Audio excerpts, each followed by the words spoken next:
मेरे प्यारे दोस्तों, शिव भोलेनाथ की कथा इस चैनल पर रोज मिलेगा। भोले बाबा की कथा ध्यान से अवश्य सुने, हर मनोकामना पूर्ण होगी। और सच्चे मन से कमेंट बॉक्स में जय भोलेनाथ लिखे तथा चैनल को सब्सक्राइब कर लीजिए। एक समय कैलाश पर्वत पर श्री महादेव जी तथा पार्वती जी विराजमान थे। वहाँ शीतल मंद सुगंध वायु चल रही थी। चारों ओर वृक्ष तथा लताएं नाना प्रकार के पुष्पों और फलों से शोभा दे रही थीं। ऐसे सुहावने समय में पार्वती जी ने अपने पतिदेव से प्रार्थना की, हे नाथ, आज हम चौपर पाशा खेलें। तब महादेव जी ने उत्तर दिया कि चौपर पाशा के खेल में छल कपट बहुत होता है, सो कोई मध्यस्थ हो तो खेला जाए।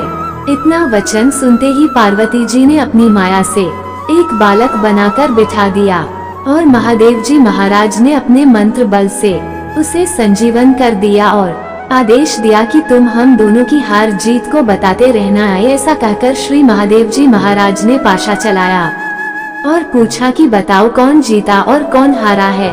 तब उस पुत्र ने उत्तर दिया कि महादेव जी जीते और पार्वती जी हारे हैं। फिर दूसरी बार पाशा चलाकर महादेव जी ने पूछा तो उस बालक ने यही जवाब दिया कि महादेव जी जीते और पार्वती जी हारे हैं। इसी प्रकार तीसरी बार भी पाशा चलाकर पूछा तो अब की बार महादेव जी हार गए थे। परंतु बालक ने विचार किया कि यदि मैं महादेव जी को हारा हुआ बताऊंगा तो ये मुझे श्राप दे देंगे। ऐसा सोचकर उसने फिर यही कह दिया कि महादेव जी जीते हैं। तब झूठ बोलते हुए उस बालक को माता पार्वती जी ने श्राप दे दिया कि तेरे शरीर में कोढ़ हो जाए और तू निर्जन वन में भटकता फिरे। उसी समय उसको कोढ़ हो गया और वह भटकता भटकता सुनसान वन में जा पहुँचा। वहाँ जाकर उसने देखा कि ब्रह्मानी इंद्राणी आदि देवताओं की स्त्रियां व्रत के निमित्त शिव जी की पूजा कर रही हैं। उनको पूजा करते देखकर पार्वती जी की माया से बनाए बालक, जिसका की नाम अगद रखा था, उसने पूछा कि आप यहाँ क्या कर रही हो।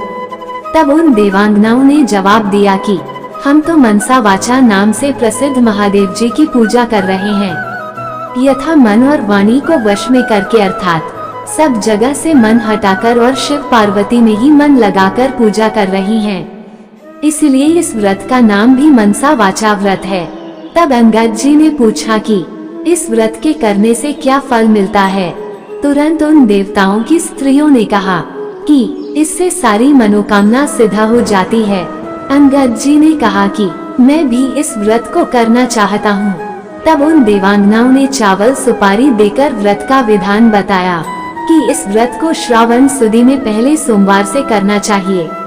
उस दिन कुंवारी कन्या से 2.5 पूनी सूत कतवाकर उसका डोरा बनवाए। उस डोरे की और श्री महादेव जी का पूजन कार्तिक सुदी चौथ तक प्रति सोमवार करते रहना चाहिए और व्रत रखना चाहिए। कार्तिक सुदी चौथ के दिन उद्यापन करना चाहिए। 1.25 सेर घी, 1.25 सेर गुड़, 4.25 सेर आटा लेकर चूरमा बनाकर उसके 4 लड्डू करने चाहिए। एक भाग शिव जी के चाना, एक भाग किसी ब्राह्मण या अनाथ को देना, एक भाग गाय को देना और बाकी का एक मोदक का खुद भोजन करना। चारों भाग समान होने चाहिए। चाहे राजा हो चाहे गरीब, सबको इतना ही सामान लेना चाहिए। धनवान हो तो भी अधिक न ले और गरीब हो तो भी कम न ले।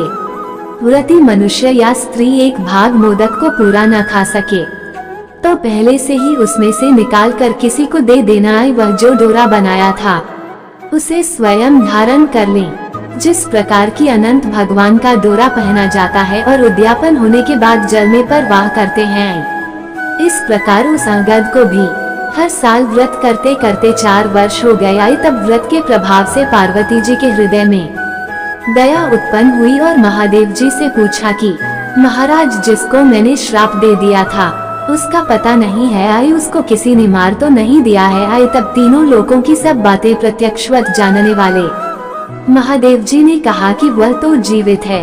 तब पार्वती जी ने कहा कि महाराज, ऐसा कोई व्रत हो तो बताओ जिससे कि वो मेरा मानसिक पुत्र फिर से मिल जाए। तब महादेव जी महाराज ने कहा कि श्रावण सुदी के पहले सोमवार के दिन कुंवारी कन्या से 2.5 पूनी सूत तत्वाकर उसका डोरा बनाना और उसे केसर आदि में रंग कर 4 गांठें देकर सुपारी पर लपेटकर ताम्र पात्र में रखकर उसे शिव रूप मानकर उसकी तथा शिव जी की पूजा करनी चाहिए। इस प्रकार सोमवार को प्रति सोमवार शिव जी की पूजा करना। 1.25 सेर घी, 1.25 सेर गुड़ और 4.25 सेर आटा लेकर चूरमा बनाना। उसके 4 भाग करना। एक भाग शिव जी के अर्पण करें, दूसरा भाग ब्राह्मण को देना, तीसरा गाय को देना और चौथा खुद भोजन करें। इसमें न तो अधिक होना चाहिए और न कम होना चाहिए। इस प्रकार पार्वती जी ने भी यह व्रत किया। तब व्रत के प्रभाव से वह अगद कुल रहित हो गया और अपनी माता के पास बिना बुलाए ही चला गया। उसे आया देखकर पार्वती माता प्रसन्न होकर हंसने लगी तो पुत्र ने पूछा कि हे मातेश्वरी, आप मुझे देखकर क्यों हंसी? तब माता ने कहा, हे पुत्र, मैं व्रत के प्रभाव को देखकर हंसी हूँ। ये तुम्हारे पिताजी का बताया हुआ मनसा वाचा का व्रत है। यह व्रत मैंने किया तभी तो तुम आ गए हो। इस बात को सुनकर पुत्र ने कहा कि हे अम्बे, मैंने भी यह व्रत किया था, इससे कोढ़ भी मिट गया है। पार्वती माता ने कहा कि हे पुत्र, अब तेरी क्या इच्छा है? कोई इच्छा है तो बताओ। तब उस पुत्र ने कहा कि हे मातेश्वरी, मुझे उज्जैन नगरी का राज करने की और वहाँ की राजकुमारी से ब्याह करने की इच्छा है। पार्वती जी ने कहा कि जा, तुझे उज्जैन का राज्य मिल जाएगा, तू फिर इस मनसा वाचा के व्रत को कर ले। इस प्रकार उसने 4 वर्ष यह उत्तम व्रत किया। तब उसे उज्जैनी का राज्य मिल गया। अब नारद जी राजा युधिष्ठिर से कह रहे हैं कि उसे राज्य किस प्रकार मिला सो सुनो। उज्जैन के राजा रानी वृद्ध हो गए थे, उनकी कोई पुत्र नहीं था, केवल एक राजकुमारी थी। राजा रानी ने सोचा कि इस कन्या का विवाह किसी राजकुमार से करके उसको राज्य को सौंप देना है। ऐसा निश्चय कर एक स्वयंवर रचा, जिसमें देश देश के राजकुमार आए। तब एक हथिनी को श्रृंगार करा के पूजा करके हाथ जोड़कर राजा जी ने कहा कि हे हथिनी, तू देव स्वरूप है, यह माला लो और उसको पहना देना, जो इस राज्य को संभाल सके और राजकुमारी के लायक ही वर हो। मामूली मनुष्य को माला मत पहना देना। वह पार्वती जी का पुत्र भी देवयोग से वहां पहुंच गया। हथिनी ने उसके ही गले में माला डाल दी, परंतु लोगों ने कहा ये तो हथिनी की भूल है, यह कोई राजकुमार नहीं है। ऐसा कहकर उस लड़के को तो दूर हटा दिया और हथिनी को पुनः माला दी गई और प्रार्थना की गई कि हे माता, जो इस राज्य के लायक हो उसको ही माला पहनाना। हथिनी ने दूसरी बार भी दूर जाकर उसी के गले में माला डाल दी। तब लोग कहने लगे कि हथिनी ने हठ पकड़ ली है और मारपीट कर उस बालक को दरवाजे से बाहर निकाल दिया एवं पुनः हथिनी पर गणपति की मूर्ति स्थापित करके वही प्रार्थना की। वह देवरूपी हथिनी थी, इसलिए दरवाजे के बाहर निकलकर उसी बालक के गले में उसने तीसरी बार भी माला डाल दी।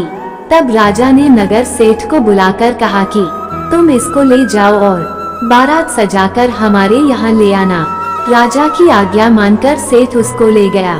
राजा ने भी पंडितों को बुलाकर लग्न का दिन निश्चय कराया और अपनी कन्या का विवाह उस बालक के साथ कर दिया और अपने खर्च के लिए थोड़े से गांव रखकर सारा राज्य बेटी जमवाई को कन्यादान में दे दिया।